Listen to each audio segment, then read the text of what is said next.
pertemuan 9 ini kita akan membahas terkait perancangan inovasi dengan design thinking. Kalau yang kemarin ya, kalau sebelum-sebelumnya kita membahas terkait dasar-dasar dari pengembangan inovasi. Inovasi itu apa? Kemudian definisi-definisi dan konsep dari inovasi. Terus bagaimana cara mengembangkan inovasi tersebut dengan menggunakan BMC. Oke, itu berupa produknya. Nah, ini adalah kita membahas terkait pola pikirnya untuk berinovasi. Gimana caranya produk kita itu yang kita nanti sudah kenali, pelanggan kita yang sudah kita kenali ya, customer segment kita, produk kita, goal kita. Kita sudah kenal kan ya perusahaan kita dan siapa nanti customer kita. Nah, di sini ini adalah untuk belajar pola pikirnya, untuk menciptakan inovasi. Gimana caranya kita bisa mikir inovasi itu bisa memang memecahkan masalah dan bersifat kreatif juga. Yang kita bahas di minggu ini adalah konsep design thinking, pemanfaatan design thinking, kenapa design thinking sangat populer. Oke, untuk konsepnya, secara definisi ya, design thinking itu adalah banyak definisinya dari berbagai ahli. Oke, untuk yang pertama adalah dari Roger Martin University of Toronto itu bilang kalau misalkan design thinking adalah suatu cara berpikir yang menggabungkan analisis dan imajinasi untuk menciptakan solusi yang baru dan efektif. Kalau menurutnya David, design thinking adalah sebuah cara untuk memecahkan masalah yang kompleks dengan melibatkan pengguna dalam prosesnya. Kalau menurut Jane, itu design thinking adalah metode untuk memecahkan masalah kompleks dengan menggabungkan pemikiran kritis dan kreatif. Nah, kalau menurut dari lembaga Career Foundry, design thinking adalah sebuah ideologi maupun proses untuk memecahkan masalah yang kompleks yang menitik beratkan kepentingan pengguna. Kepentingan pengguna. Nah, yang kita highlight di sini adalah rata-rata yang memang artian dari design thinking sendiri, yaitu adalah sebuah cara berpikir. Untuk apa cara berpikirnya? Untuk memecahkan masalah yang sifatnya memang kompleks ya. Dan bagaimana caranya? Caranya adalah kita memikirkan terkait pemikiran kritis dan kreatif, kita gabungkan. Nah, tujuannya untuk apa? Tujuannya yaitu untuk kepentingan pengguna, kepentingan manusia, kepentingan dari customer. Tuh. Nah, ini adalah singkatnya itu definisi design thinking yaitu untuk mengatasi masalah yang tidak jelas dan tidak diketahui atau yang kompleks gitu. Meskipun masalah ringan juga bisa dengan membantu mendefinisikan ulang masalah dengan pola pikir yang berpusat pada orang ya, pada pengguna. Ya. Terus mengidentifikasi tantangan yang layak dipecahkan, mengembangkan ide dengan brainstorming, mengadopsi pendekatan langsung dalam membuat prototipe dan pengujian. Oke. Untuk siapa sih design thinking?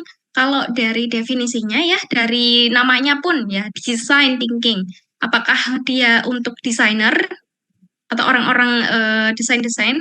Tidak. Kalau misalkan design thinking ini adalah pola pikirnya saja, tapi bisa digunakan oleh semua bidang, semua orang, semua level dari profesi dan karir gitu. Nggak hanya orang desainer, orang koki pun bisa, IT, apalagi kemudian sains, seni, teknik, semuanya bisa. Karena ini adalah sebuah konsep pola pikir. Oke. Ada 4 prinsip nih dari design thinking pola pikirnya, yaitu prinsip yang pertama adalah the human role, aturan manusia.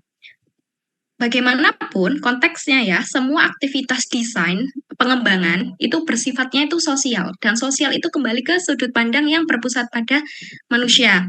Contohnya, Gojek yang ngembangin aplikasi Gojek. Didesain sedemikian rupa ya. Untuk siapa? Ya untuk penggunanya kan ya, untuk manusianya. Biar nanti customernya, penggunanya ini nyaman nih pakai aplikasi Gojek. Gak ribet. Kemudian kalau misalkan pengen order apapun tinggal ya pilih ada menunya, terus masuk, terus nanti order Gojek, milih gitu ya kendaraannya Gojek atau Gokar dan lain sebagainya sudah ada. Nah, itu namanya Pusatnya kan memang akhirnya adalah manusia. Nah, ketika mungkin perusahaan-perusahaan lain juga ya, perusahaan-perusahaan misalkan apalagi perusahaan makanan dan minuman atau perusahaan Indomie gitu ya, Indomie. Ngebanginnya buat apa? Nggak buat perusahaan, tapi ya buat customernya gitu. Setiap ngembangin produk, pasti mikirnya adalah ini sesuai nggak sama target market kita, sama pasar kita, sesuai nggak? Misalkan Indomie kan banyak nih variannya ya, sampai puluhan gitu. Variannya ini menyesuaikan dengan daerah masing-masing juga. Ada varian misalkan soto Lamongan, mungkin ada rendang, ada yang goreng biasa untuk universal ya. Tapi kalau di Indonesia kan banyak kan rasa-rasa. Ketika kalian ke Sumatera, kalian akan nemu berbagai varian yang memang khasnya Sumatera, yang tidak dijual di luar Sumatera. Ada kayak gitu. Karena mereka menganggap memang pasarnya untuk orang-orang yang spesifik di wilayah tersebut gitu. Jadi kan semuanya adalah pusatnya itu pelanggan atau balik lagi adalah manusia. Kenapa design thinking ini dibuat? Karena prinsipnya adalah untuk manusia.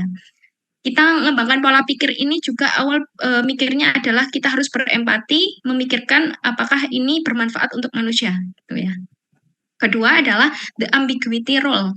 Nah, ambiguitas tidak dapat dihindarkan dan tidak dapat dihilangkan atau terlalu disederhanakan. Maksudnya adalah ilmu pengetahuan itu semakin berkembang ya, masalah juga semakin berkembang gitu. Ada mungkin jenis masalah apa gitu, misalkan ban bocor gitu ya, ban bocor. Kemudian eh, mungkin solusi yang kita lakukan adalah mungkin menambal ban dan lain sebagainya. Dan ternyata masalahnya itu tidak hanya ban bocor gitu kan. Ada lagi mungkin ternyata ada masalah-masalah di mesinnya dan lain sebagainya. Mungkin pokoknya semakin berkembang gitu kan masalah itu. Yang mungkin penyebabnya juga faktornya banyak karena ada perkembangan dari zaman juga ya. Zaman juga. Jadi kita tidak bisa berpatokan antara misalkan solusi yang biasanya kita ambil, misalkan tadi ban bocor ya udah ditambal gitu. Ternyata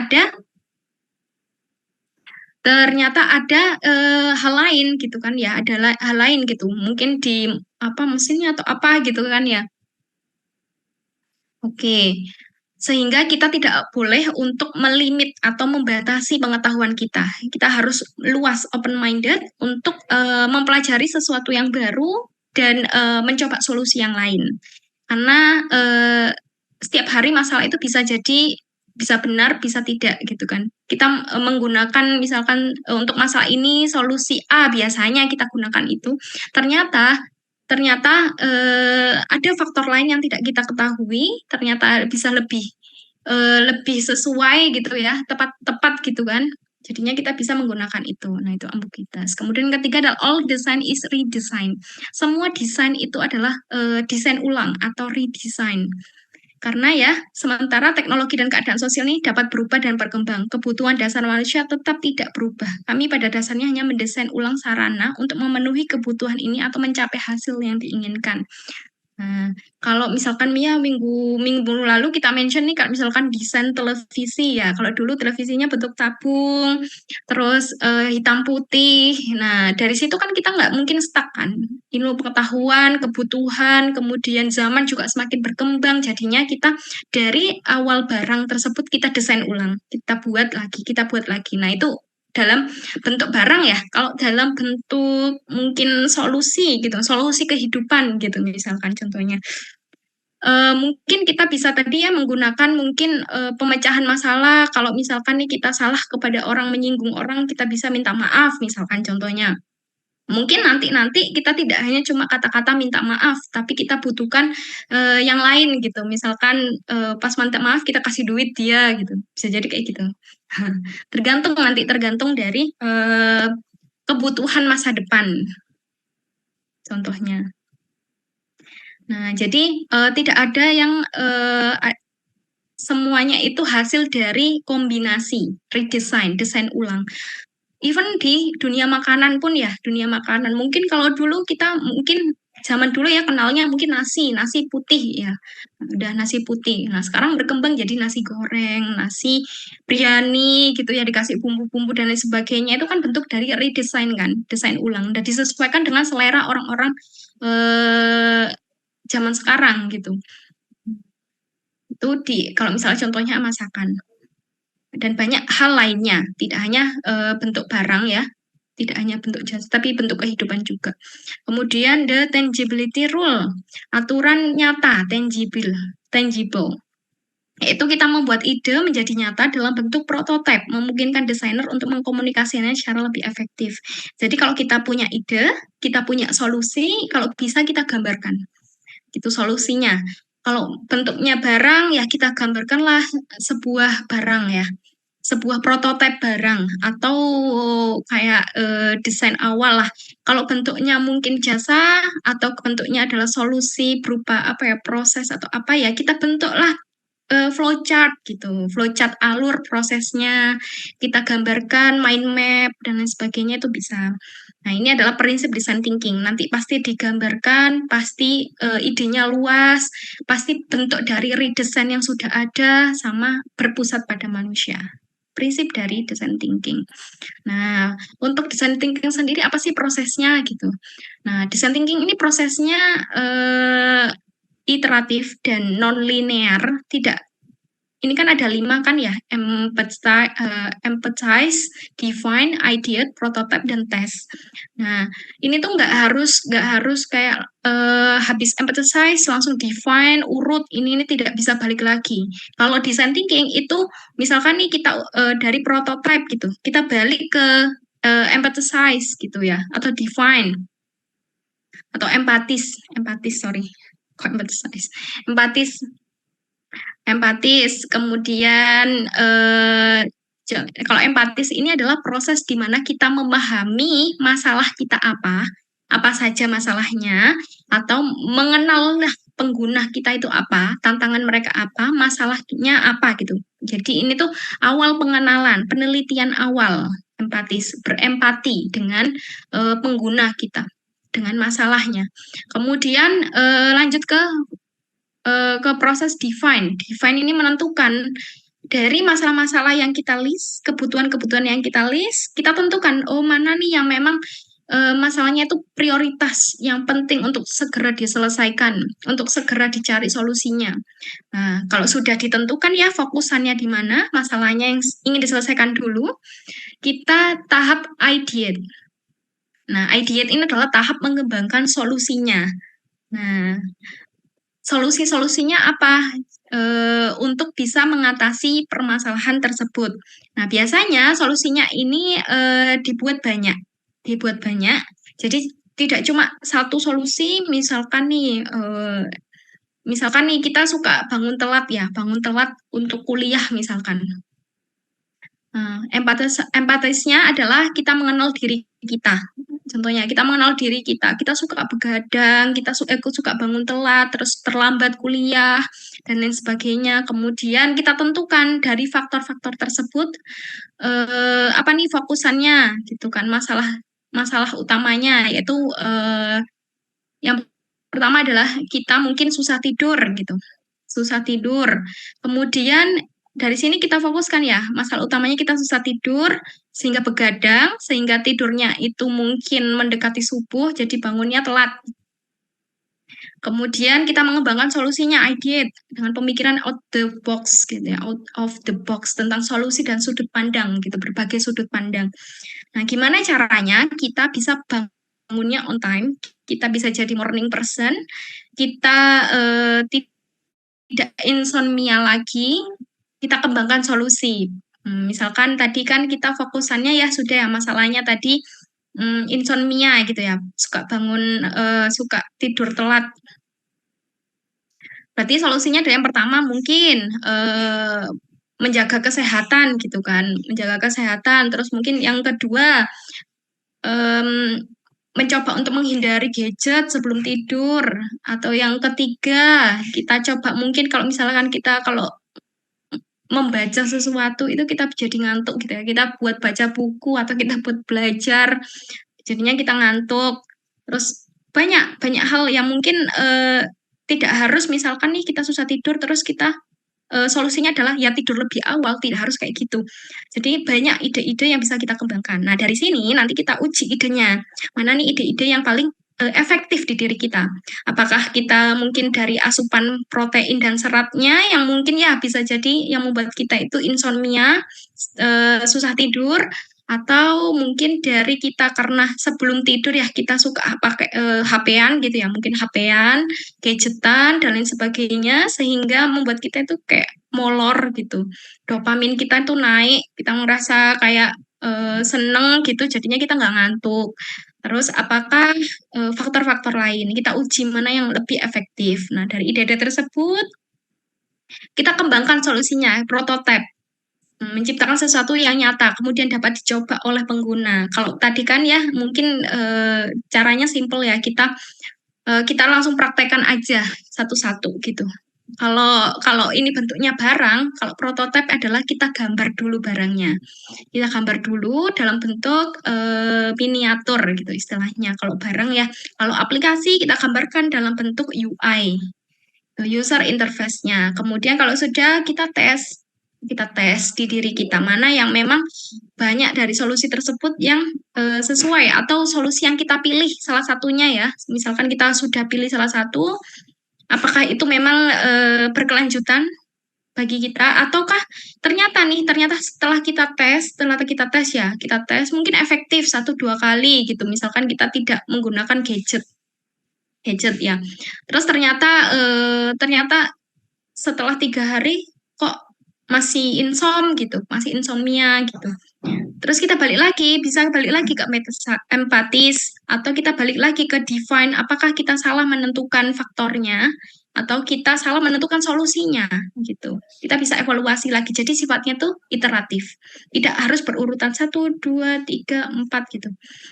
Bisa kalau misalkan sudah prototype, kita balik empatis, kita bisa balik define dan lain sebagainya. Tergantung nanti masalah. Karena bisa jadi karena ini ya prinsipnya design thinking itu open minded ya harus luas gitu kan solusinya out of the box gitu dan masalah itu mungkin ketika kita meneliti ada masalah baru muncul nah kita list lagi di sini itu namanya design thinking. Oke, selanjutnya adalah pemanfaatan design thinking. Untuk apa aja design thinking itu? Nah, tadi ya, design thinking untuk siapa? Untuk semua orang, gitu ya. Semua bidang, semua karir bisa, karena itu adalah bentuk pola pikir.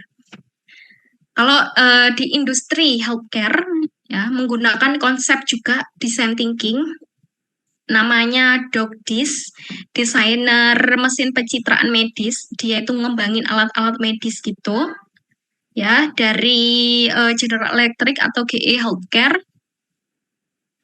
Masalahnya adalah dia waktu di rumah sakit kalian tahu mesin ini mesin MRI untuk scanning kayak organ, scanning jaringan, untuk mendiagnosa penyakit orang gitu dengan sangat akurat karena scan-nya itu seluruh tubuh, seluruh jaringan, organ dan sebagainya sehingga kita sakit apa itu bisa akurat dideteksi karena nanti ada hasil scan-nya terus diteliti sama dokternya ya. Tidak hasil dari diagnosa ciri-ciri gejala kita saja. Ini benar-benar dilihat organ kita, jaringan dan sebagainya ini mesin MRI. Nah, waktu dulu mesin MRI itu serem ya, banyak kabel-kabel gitu ya. Di sini ini masih agak bagus ini. Masih banyak kabel-kabel. Nah, ini kan membuat anak-anak yang lagi sakit emang harus dibutuhkan untuk di-scan, itu ngerasa takut untuk masuk karena ini kan scan-nya harus masuk ya di dalam kayak kapsul gitu masuk gitu. Nah, mereka itu mikirnya tuh kayak mulut monster gitu. Dan mereka harus masuk, dipaksa masuk. Kemudian di dalam itu juga nggak boleh gerak anak-anak selama 15 sampai 90 menit. Dan suara mesinnya waktu nge-scan itu berisik banget ya keras banget jadi kan pasti anak-anak lah otomatis takut ya jadi pemecahan masalah waktu dulu itu kalau anak-anak ya pasiennya anak-anak itu dikasih anestesi atau untuk apa ya biar tidur lah dan tidak merasa terganggu nanti jadinya lancar ya Nah, kemudian si Dokdis ini ya melihat anak-anak yang rata-rata itu kalau misalkan mau masuk tuh pasti nangis sampai mohon-mohon nggak mau ya. Padahal dia itu harusnya dibutuhkan untuk melakukan itu gitu untuk kesembuhannya dia gitu kan karena namanya juga anak-anak. Jadi dia berpikir nih apa ya solusinya biar anak-anak ini mau gitu masuk ke mesin MRI. MRI yang kelihatannya serem tersebut. Nah, dia menggunakanlah konsep namanya design thinking. Dia melakukan empatis dulu. Proses ini dia memahami oh anak-anak ini karakternya kayak gimana sih. Oh, anak-anak ini tuh ternyata sukanya itu main ya, main. Konsepnya itu adalah bermain, bersenang-senang gitu. Sampai dia itu kayak flooring atau brainstorming, nanya-nanya ke psikolog anak, ke mungkin mendatangi panti asuhan dan lain sebagainya untuk memahami benar-benar karakteristik anak gitu. Nah, udah tahu ya karakteristik anak ternyata anak-anak ini adalah anak yang level anak-anak ini pasti suka bermain, suka explore, suka yang fun-fun lah. Kemudian ditentukanlah masalahnya. Oh, ternyata selama ini ya MRI yang sudah ada itu emang serem ya, serem, banyak kabel, terus berisik dan sebagainya, terus kayak nggak beraturan. Jadi anak-anak itu mengimajinasikan itu sebagai kayak mau dibekukan gitu atau mau dimakan monster gitu. Nah, ditentukanlah masalahnya di situ. Ternyata dari desain MRI sendiri. Kemudian dikembangkanlah ide ya dari masalah, kemudian yang dihadapi, kemudian dikembangkan berbagai ide. Nah, ditemukanlah ide yang inovatif sekali yaitu nih, dia mengembangkan mesin MRI yang desainnya itu kayak masuk wahana gitu. Dinamakan GE Adventure Series, General Electric Adventure Series. Nah, kalau anak-anak lihat kayak gini kan kayak main ya, kayak lagi main, kayak kayak seru gitu, atau mungkin di sini nanti bisa jadi dikasih film atau apa gitu. Nah, ini mengubah perspektif anak untuk masuk itu nggak ngerasa tertekan dan lain sebagainya. Nah, ini menghasilkan ya dari ide ini sampai pakai baju bajak laut atau menyesuaikan dari tema MRI-nya.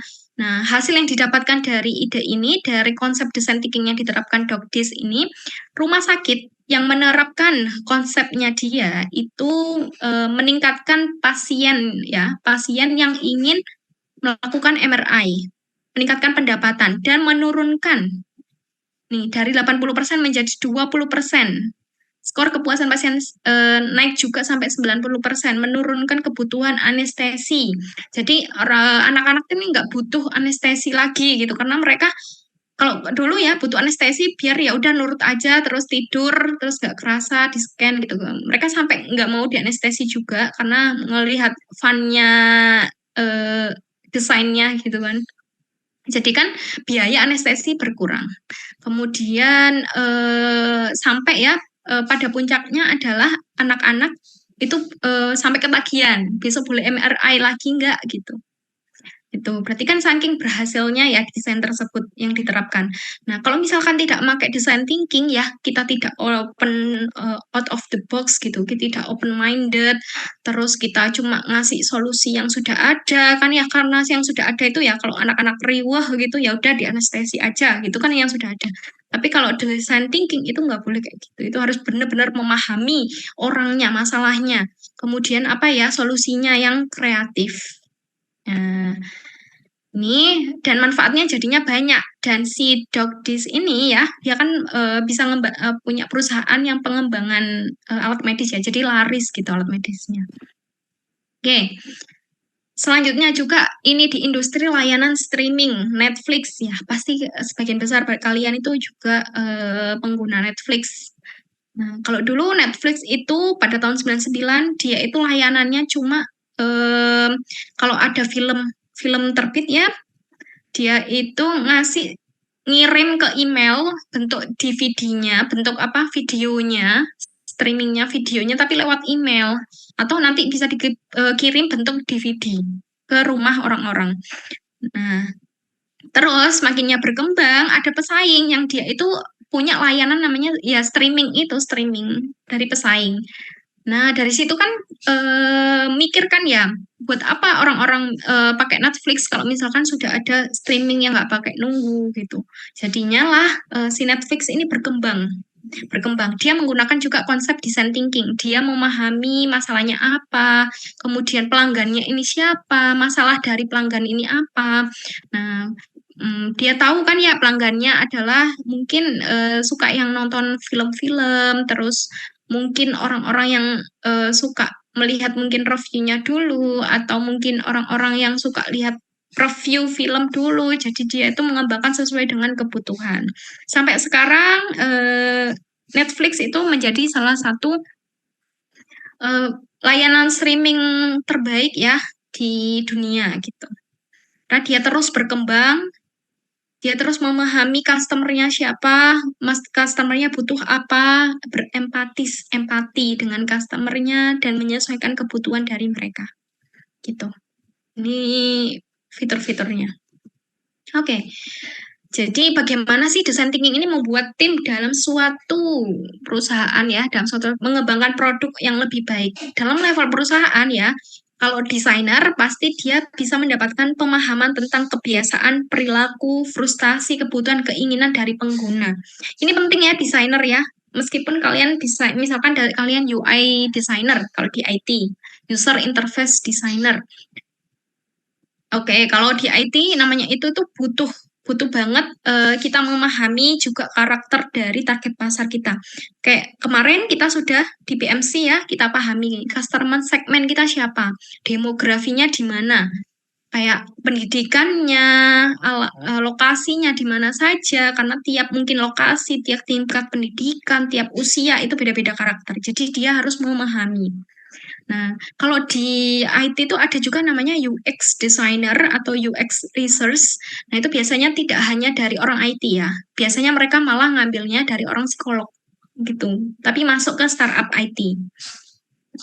Nah, orang UX. Jadi kalian juga bisa nih, kalau misalkan langsung pindah ke IT, mulai kalau apalagi kalian suka desain atau kalian suka meneliti atau memahami orang-orang gitu ya, kalian bisa masuk ke UX designer atau UX research gitu, user experience gitu. Nanti di sana tugasnya adalah kalian meneliti. Biasanya menggunakan konsepnya itu pasti design thinking. Overall gitu, design thinking. Oke, kalian memahami aplikasi ini untuk siapa customer-nya, masalahnya mereka apa, tantangan mereka apa, reviewnya mereka bagaimana selama ini. Terus kita pilihlah masalah utamanya apa yang kita fokuskan untuk kita pecahkan, terus kita kembangkan ide-ide yang out of the box itu, terus kita uji idenya, kita kembangkan dalam bentuk prototype. Nah, itulah menjadi solusi yang memang inovatif dan tepat sasaran, tepat ke penggunanya, ke hati pengguna. Kemudian di level manager untuk menumbuhkan budaya yang berpusat pada pengguna di setiap tingkat bisnis. Oke, kemudian untuk tim menciptakan produk yang terobosan yang benar-benar diinginkan pengguna lagi ya, dan memungkinkan tim produk bekerja secara dinamis untuk mengembangkan dan meluncurkan ide-ide inovatif. Karena tadi ya prosesnya dari design thinking itu tidak linear, tidak harus empatis dulu, kemudian define, urut gitu tidak. Kalau kita sudah misalkan mengembangkan prototype, terus kita ternyata di tengah-tengah kita nemu, oh ternyata ada masalah baru, ternyata ada faktor masalah baru, ternyata ada solusi yang lebih muktahir gitu. Kalian bisa pindah lagi ke tahap sebelumnya gitu untuk menentukannya lagi. Fleksibel jadinya, tidak teratur, tidak harus teratur. Oke, terakhir adalah kenapa design thinking ini sangat populer ya. Design thinking ini tuh populer banget saat ini, digunakan oleh berbagai bidang gitu. Bidang di pemerintahan juga, smart city itu juga menggunakan ada juga menggunakan design thinking, pemikiran desain untuk menginovasikan tata kota ini gimana dan lain sebagainya. Nah, tapi di Indonesia masih belum, tapi di luar negeri kota cerdas smart city itu rata-rata menggunakan design thinking. Oke. Karena yang pertama adalah the problem with ingrained, masalah yang mendarah daging. Nah, karena manusia itu secara alami ya mengembangkan pola pikir itu dimodelkan berulang dan pengetahuan yang umum diakses. Pola berpikir ini sering disebut sebagai skema. Skema. Jadi contohnya kita bangun pagi, pasti secara refleks kita ngecek HP biasanya ngecek HP. Terus mungkin kalau misalkan hari itu mau kuliah, berarti kita ya udah mandi, kita makan, terus mandinya kita ngapain? Gosok gigi, misalkan keramas gitu misal. Atau pakai sabun, terus kita pakai pakaian ya, ganti baju, terus sholat subuh contoh. Terus auto gitu, auto. Kita nggak perlu kayak terlalu difikirkan ini caranya gimana, ini gimana, ini gimana. Itu nggak perlu. Karena ya itu berulang gitu. Terus misalkan nih kita gerah ya di Surabaya panas banget, berarti auto. Pemikirannya adalah kita mandi gitu. Mandi. Nah, itu adalah pemikiran yang auto, otomatis. Nah, itu membentuk skema di otak kita. Kalau A berarti B, kalau C berarti D gitu. Itu membentuk skema di otak kita. Nah, bisa jadi pemikiran ini baik, cuman ada beberapa hal kalau kita dihadapi suatu masalah, pemikiran ini itu tidak boleh selalu dikeluarkan ya, pemikiran otomatis. Kita harus tetap keluar dari box tersebut, out of the box. Nah, makanya adanya design thinking ini. Kita tidak melulu memikirkan misalkan nih kita gerah berarti sama dengan mandi gitu misalkan contohnya ya sama dengan mandi bisa jadi kita gerah sama dengan kita masuk Indomaret gitu contoh gitu atau kita gerah kita masuk mall atau kita gerah sama dengan kita beli AC di kos gitu masang AC di kos bisa jadi kayak gitu. Nah, design thinking ini tidak terikat ya, solusinya itu tidak harus yang tadi ya berpola gitu. Jadi kita bisa menggunakan banyak solusi lain. Nah, tapi disesuaikan dengan kebutuhan kita, masalah kita utama apa, terus kapasitas kita bagaimana gitu. Tapi poinnya adalah kita open minded. Oke, nih. Ini kalau di design thinking itu kita harus mengenal namanya anchor thinking dan fresh thinking. Pikiran yang terbebani dan pikiran yang segar. Pikiran terbebani ini adalah pola pikir yang berbentuk dari pengalaman masa lalu dan pengetahuan yang sudah ada, yang kita tahu ya. Yang tadi misalkan kita gerah sama dengan auto kita mandi. Kita gerah, kita pakai kipas angin gitu. Atau misalkan nih contohnya kita apalagi? Kita lapar sama dengan kita makan gitu. Itu kan auto kan ya. Nah, tapi kalau misalkan untuk masalah-masalah tertentu, kita tidak boleh sekedar auto kayak gitu. Tapi kita harus open gitu, open. Mungkin saja ada solusi lain yang lebih sesuai gitu, efektif dan efisien. Nah, hal ini membuat seseorang mengalami kesulitan dalam menghadapi masalah baru. Nah, ini masalah baru yang memerlukan solusi yang inovatif dan menyebabkan seseorang membatasi diri dalam berpikir ini ya, berpikir. Kalau mungkin ada orang yang close minded dikasih saran itu enggak tetap kekeh pakai ini gitu. Nah, itu close minded gitu kan. Nah, kita tidak boleh jadi orang yang kayak gitu. Kita harus open minded apalagi pengetahuan itu terus berkembang, kemudian tantangan zaman juga semakin berkembang, juga kita harus menyesuaikan. Tapi bukan berarti ya open mindednya keterlaluan ya. Kita harus tetap punya prinsip batasan karena kita ada agama ya, kita harus ada batasan. Itu namanya prinsip tadi ya, prinsip. Ada prinsip kebenaran. Cuma untuk kayak ilmu pengetahuan atau apa ya kita tetap ya kita pelajari, kita sesuaikanlah dengan jalurnya.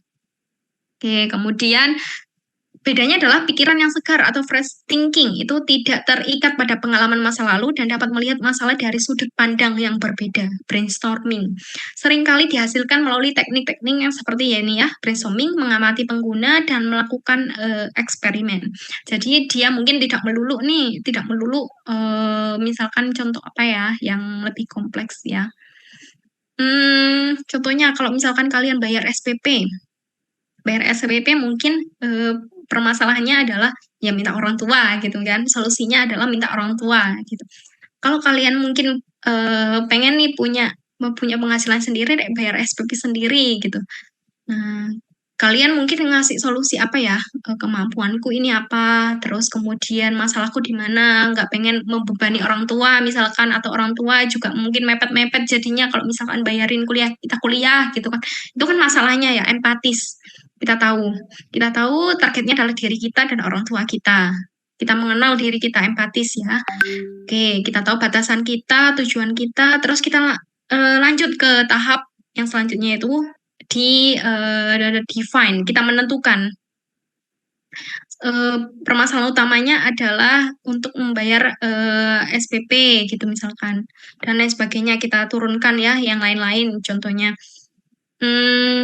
kita tidak punya kerjaan kita tidak ini gitu kita list terus kita di tahap menentukan solusi ideate solusinya apa nih ya berarti kita harus mempunyai penghasilan gitu penghasilan dari skill-skill yang udah kita list tadi skill kita ternyata ini kita sukanya mungkin kerja di bidang ini kita bisnya ini mungkin kita ada modal ini gitu itu ideate terus kita coba kita prototipe ya mungkin prototipe itu dalam bentuk mungkin konsep kerjaannya atau mungkin konsep jalur karir path-nya kalian karir apa ya jalur karirnya kalian, terus kita dipraktekkan, kita tes apakah menghasilkan gitu. Contohnya kayak gitu. Jadi tidak auto. Selalu terbuka dan selalu ingin menemukan solusi. Oke, selanjutnya adalah ini contoh kasus juga, encumbered thinking dan fresh thinking. Ya, ini perikiran yang terbebani dan pikiran yang fresh gitu ya, seger. Contohnya adalah ada di salah satu negara atau mungkin di Indonesia juga mungkin ada ya. Salah satu supir truk ya lewat di bawah terowongan. Dia pikir itu pas gitu ya, bisa lewat terowongan. Ternyata itu mepet banget dan dipaksa masuk. Jadinya dia stuck di sini, stuck banget. Nah, kalau misalkan maksa keluar, nggak bisa, nggak bisa, tetap ngestak di sini, maksa terus masuk, apalagi kan ya, nggak bisa. Nah, jadilah ada banyak role-role yang datang, kayak polisi datang, kemudian mungkin dari dinas perhubungan datang, dari ahli jalan ya, atau dari pihak-pihak warga atau aktivis atau apa yang lainnya ngumpul di situ dia berdebat gimana nih solusinya karena dia itu terjebak ya di tengah-tengah kemudian mundur kena maju kena nggak bisa ya apakah harus dibongkar atau yang lainnya kalau menurut kalian nih apa nih solusinya ada yang mau jawab nggak sebutkan nama dan nimnya Itu Bu, digembosi banyak. oh dikembas oke siapa namanya Alfani, NIM 66.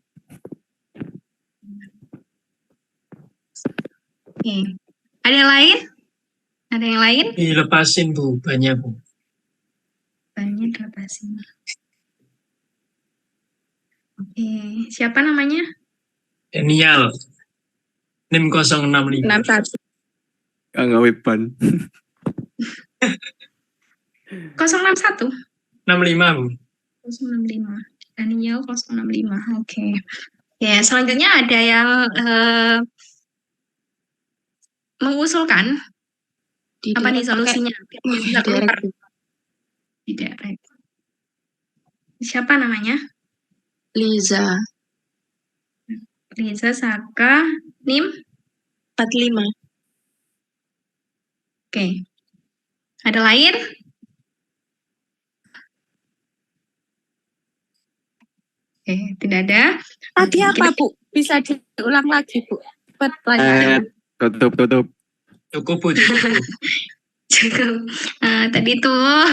Tadi tuh ada nih di suatu negara ada supir truk dia masuk terowongan tapi dia nggak memperhitungkan ternyata terowongan itu lebih rendah hampir persis banget sama truknya lebih rendah lah intinya sama tinggi truknya jadinya dia maksa masuk kan ketika kita kayak pakai kendaraan kan yang langsung apa kenceng aja jadi nyantol kan di tengah nah ini solusinya gimana cara ngambil truknya karena ini menyebabkan banyak kemacetan terus hal-hal lain lah gitu apa solusinya mungkin dari kalian ada lagi nggak mungkin dua lagi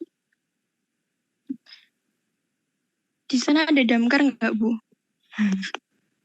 Ada Damkar. Damkar ikut berdebat juga di sini. Damkar, polisi, Mungkin Apapun kemudian masalah bisa Anda, damkar solusinya. mungkin bisa minta tolong sama Damkar, Bu. nah ini Damkar ini ngapain nanti? Nah itu solusinya. Yang Tugas dicari bomba. Damkarnya ngapain? Disuruh bantu nyemprot.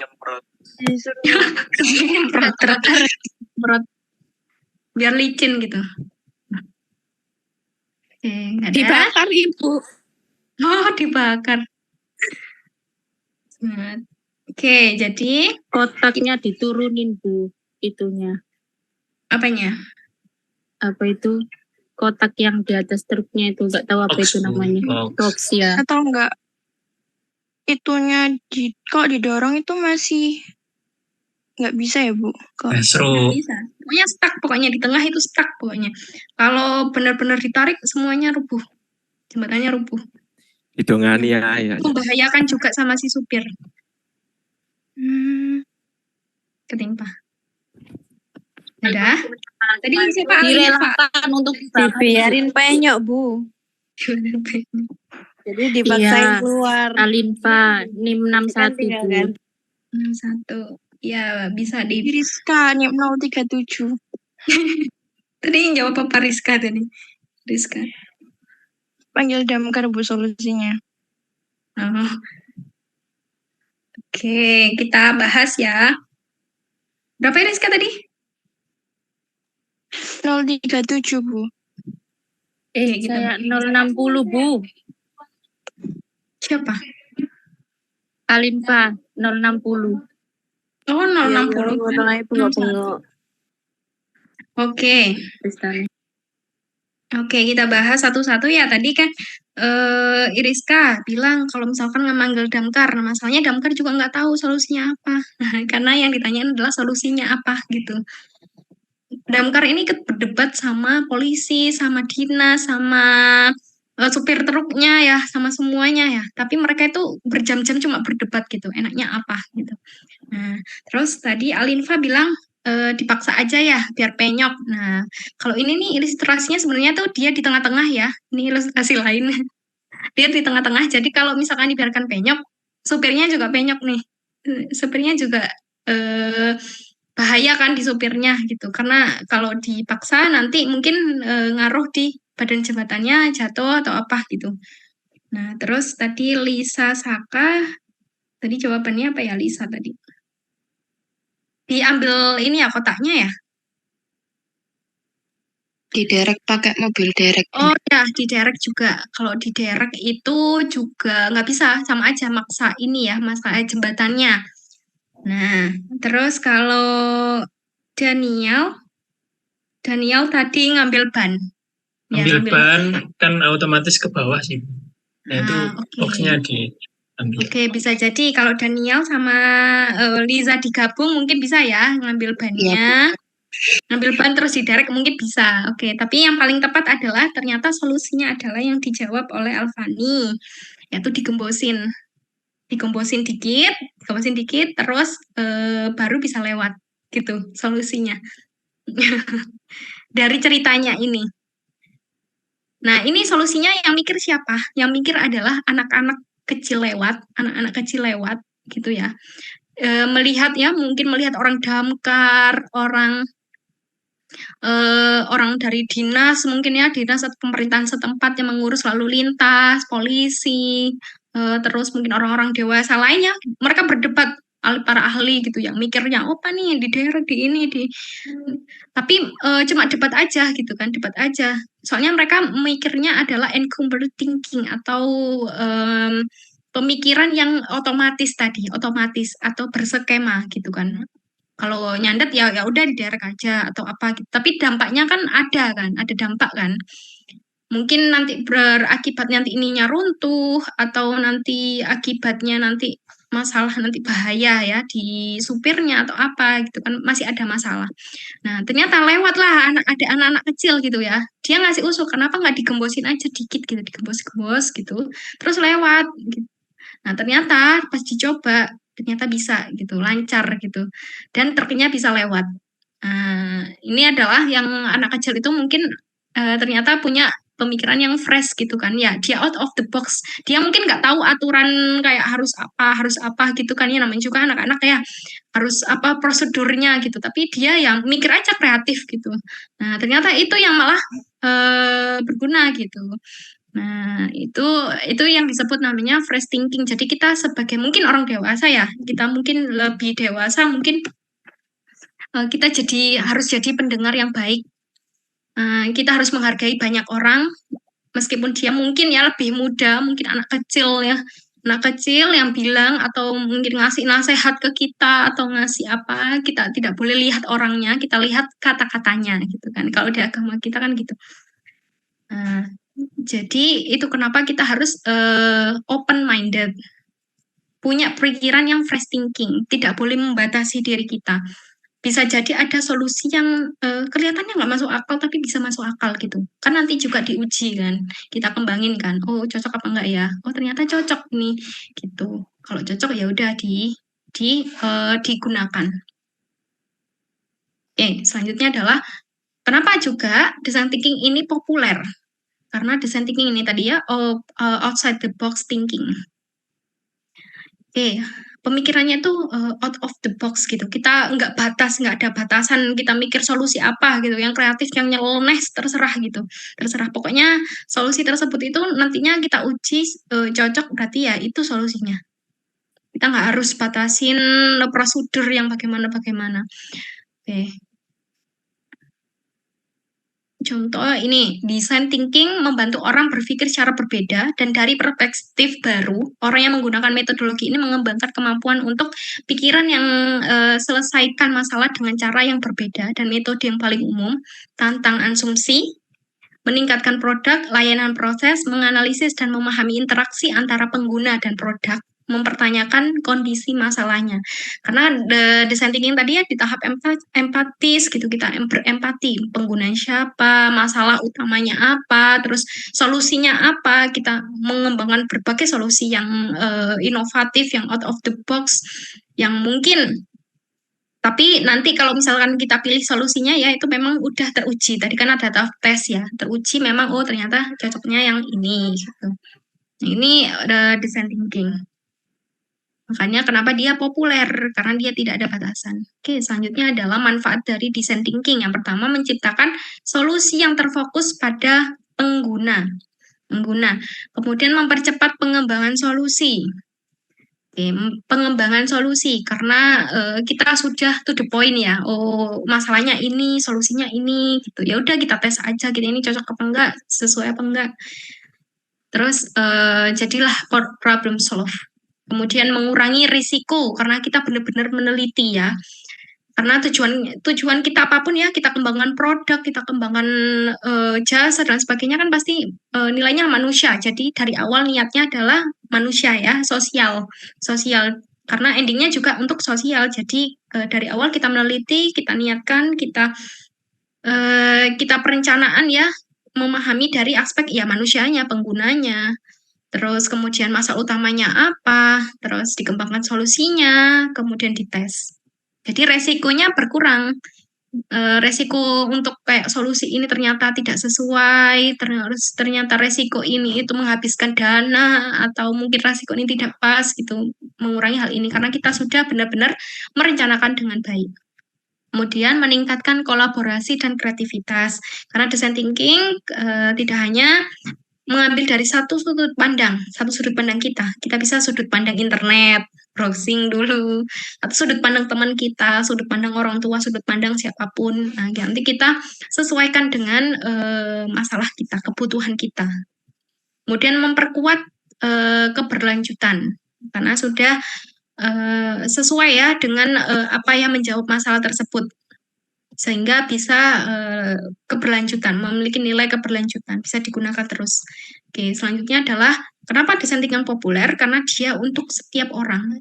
Design thinking is for everyone. Design thinking is for everybody. Tidak hanya semua bidang karir dan profesi, juga setiap level bisnis, dan untuk sebagai sarana inovasi dan problem solving untuk Tidak hanya bisnis, perusahaan, organisasi, tapi juga kehidupan pribadi kita juga bisa menggunakan design thinking. Tuh. Oke. Dan terakhir adalah kenapa design thinking ini juga populer, karena dia sifatnya ini non-linear proses ya. Dia tidak harus urut, empatis, kemudian define, kemudian idea, kemudian prototype, test.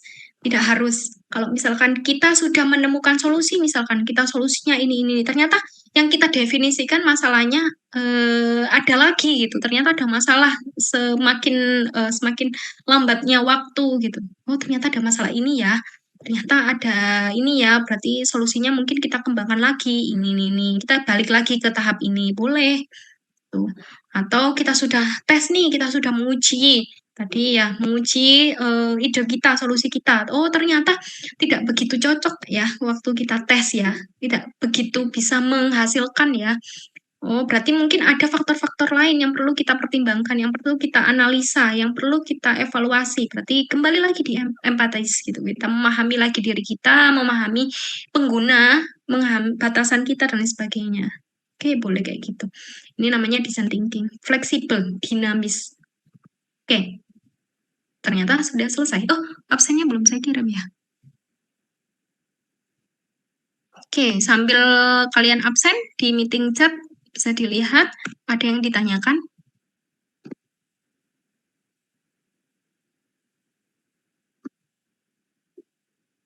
Ada yang perlu ditanyakan dari materi design thinking?